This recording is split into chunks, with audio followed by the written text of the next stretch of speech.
Jay-Z, the Sagittarius, and Obama, the Leo. Oh, I'm getting so hot and bothered. Not over Jay-Z. Okay, not over Jay-Z, because I don't mess with, I don't. No, but that damn Obama. Oh, yes. All the women love Obama.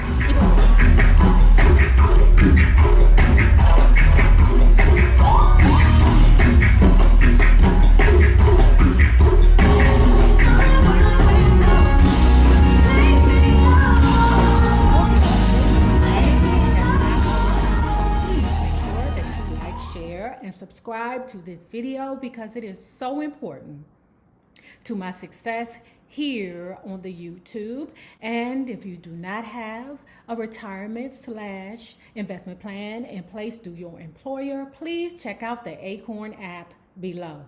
It will change your life. Now, child, let's hurry up and finish talking about this book by Michael E. Dyson about Jay-Z. Child, we just got one more video after this.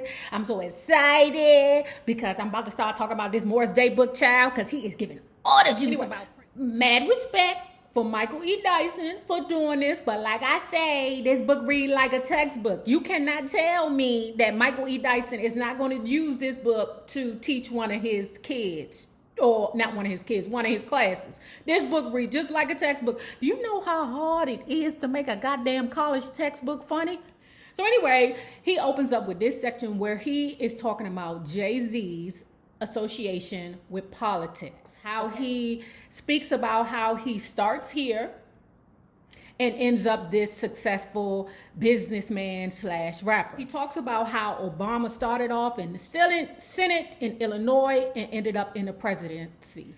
Michael E. Dyson goes on to talk about how Jay-Z, the Sagittarius, and Obama, the Leo. Oh, I'm getting so hot and bothered. Not over Jay-Z. Okay, not over Jay-Z, because I don't mess with, I don't. No, but that damn Obama. Oh, yes. All the women love Obama. Even with the gray hair, I love me some Obama. He describes them both as tall, charismatic men. Ooh. Ooh. Oh, I love me some Obama. Michelle, girl. If I was you, I wouldn't let that nigga out my sight. Ooh, how both of them are able to remain graceful under pressure. They both remain very calm, cool. You know Obama, ooh, he will talk the panties off of an audience. You hear me?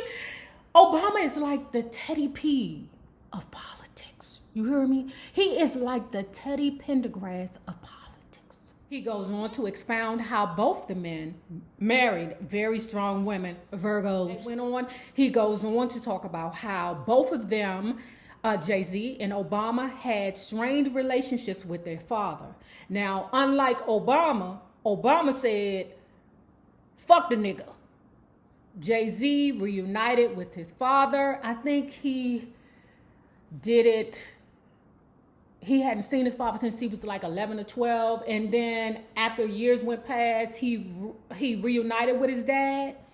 And then his father died shortly after. So he was able to, whatever issues that he had with his father, he was able to resolve them, okay? Or at least tell the man what he wanted to tell the man before he passed. Obama, fuck the nigga. He goes on to talk about how Obama has admired Jay-Z for years. He admired his rap career for years. And I'm saying to myself,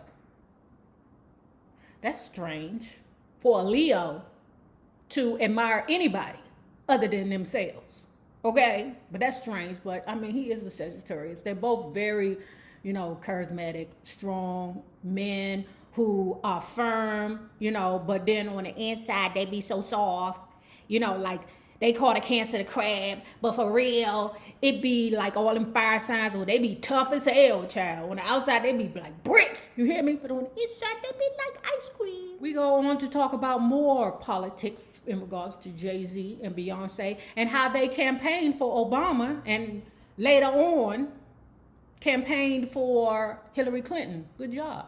Good job. I mean, you got to do something. You can't be like one of the most powerful couples in the universe, okay, and not touch politics at all. You got to, because people gonna be mad at you. How Michael E. Dyson goes on to talk about how Jay-Z and Obama both have touched how the children, black children and white children or underprivileged children are treated differently in regards to behavior. Medication is forced on black children, whereas the white children, he says that with white children, what happens with them is they just sit down and talk. Billy, let's talk. With black children, underprivileged children, they already look at them like they're gone. They far past help. Just put them on a pill and sit them down. We go on to talk about J-Bo. Now, you know I said in an earlier video where I talked about the song, I'm Not Black, I'm OJ, J-Bo. Oh, I loved it. Crazy controversial. Crazy moving. Like the words in the song, even the video was outstanding. I know some of you niggas was mad at it, but it was truthful. It was dum-dums. Listen, when you get the opportunity to buy some real estate, you buy it. That's how you grow your money. That's how you wash it. You put your drug money into some real estate, baby. You wash it and that it's clean, brother. And they can't take that shit from you. So he was trying to school people in J-Bo, but it didn't connect with the masses because it was a grown man talk. He's being intellectual. He's trying to train you ninjas. He's trying to teach us. He goes on to talk about Beyonce and Jay-Z strategy. Oh, he calls it a strategy. I call it Goop and the Children. Let's talk about it. All of a sudden, out of the blue, Lemonade came out. She talking about how this ninja is doing her wrong and I'm ready to bust out the windows in his car. Okay? Then he responded, meaning Jay-Z, what's it called? 444, the response. Child, he said his piece. Next minute, you know, them bitches back on tour together. They done released another album together. Wasn't that the album with Ape Shit on it, though? Child. Y'all call it strategy. I call it Goop and the Children. This was another profound piece that I hope that we have some black men listening to this, because Michael E. Dyson, I give you your kudos on this one. What Jay-Z did in that experience when he was grouping the children was he was able to talk about how showing vulnerability was not considered masculine. Even when a man loves a woman, he still cannot show weakness, because then that would take away from his machismo as a man. It would take away from his respect. It would take away from, you know, him being this prominent, strong figure that we see him as we see all black men as. It's crazy that when we see a man cry, especially a black man, we don't expect for them to cry because we need you to be strong. In my mind, Ninja, you done been through slavery and made it through. You still here, brother. You should never show nobody your tears. And that's part of the thing with black women too. We don't want to show our tears. We don't want to show our vulnerability. No, you will not get me. And Jay-Z spoke about this in his album, where he was talking about through therapy, he was able to deal with his vulnerability issues and his misogynistic ways, child. Because didn't he bring up the song, or Michael E. Dyson, didn't he bring up the song Big Pimpin'? I said, Big Pimpin', spin the cheese. Love him, leave him, I don't fucking need him. Something, leave him bleeding. I don't know. Anyway, so the elevator scene with Solange, where Solange was kicking Jay-Z in the pussy or in the balls, wherever. You look, So anyway, all that was centered around Solange being sick and tired of Jay-Z, you know, taking advantage of his sister. They talked about the whole scene. Michael E. Dyson, I was pissed off at you because I was like, why you ain't give us no juice about that, Michael E. Dyson? What? All you just told us is what we already knew. She started kicking Jay-Z in the pussy and then, or in the ding dong, whatever. Michael E. Dyson goes on to talk about how Jay-Z came out and told the world that his mother was gay. Then he did a song with Frank Ocean talking about how he embraces love, even gay love.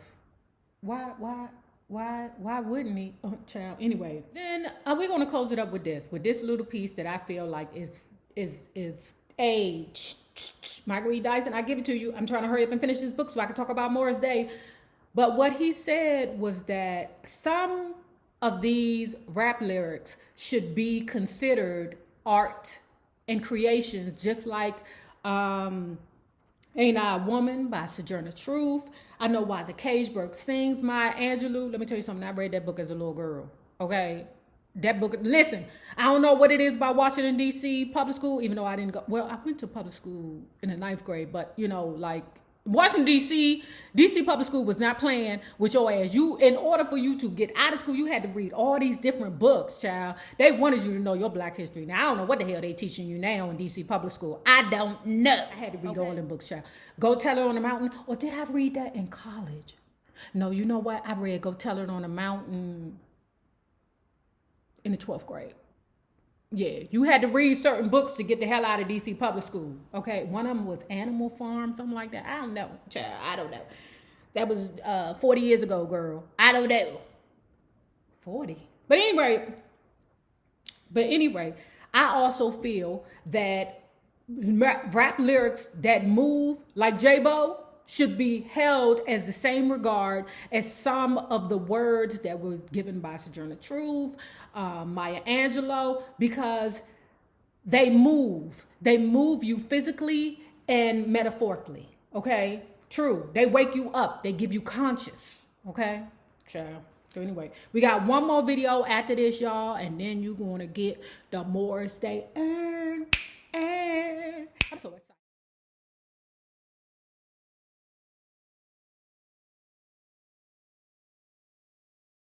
Remember when I told you that Morris Day wanted to be a part of Grand Central Station? It didn't matter because Prince already had a drummer who was his cousin. So it wasn't like Prince was going to kick his cousin out on his ass for Morris Day. That wasn't going to happen. Now, another band member was Andre. Morris Day and Andre were cool. One day they was hanging out at Morris Day's house, and Andre was like, "Oh, brother, you got these drums set up like you can do something." Morris Day said, "I can. I would love to be a part of your group, but I know Chad's there." Andre was like, "That nigga wants some bullshit. Don't worry about him. Just come on down to the rehearsal and show Prince what you can do." Now, at practice, Prince was standoffish. He thought he was challenging Morris Day. "Okay, hit this." Morris Day hit it without a problem. Okay. Prince ain't impressed. He's waiting for the failure. Hit this. Morris Day hit it without a problem. Because remember, Morris Day would practice endlessly with all the different groups that he loved that had like that funk background to it. Remember. But the one thing that I love more than go-go is funk. Where is the funk? When you bitches gonna bring back the funk? Shit. Love me, right. What's the matter with you? You know, I guess Morris Day done banged the damn drums till his arms fell off. Prince was like, "Okay, call it a night." Andre say, "Hey man, good job. Morris Day say, "I don't know, am I in a band? What's going on?" He said, "Yeah, bruh, you in the band. If Prince didn't like you, he would have told you he didn't like you." Okay, but who speak Prince around this motherfucker except for you? Don't nobody.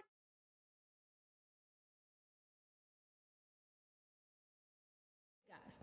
So if you have not already done so, please remember to like, share, and subscribe because it is so important to my success here on the YouTube. Now, remember this. The same people you meet on the way up will always be the same people that you meet on the way down. Naysayers, my patron loves. Have a good one. Peace.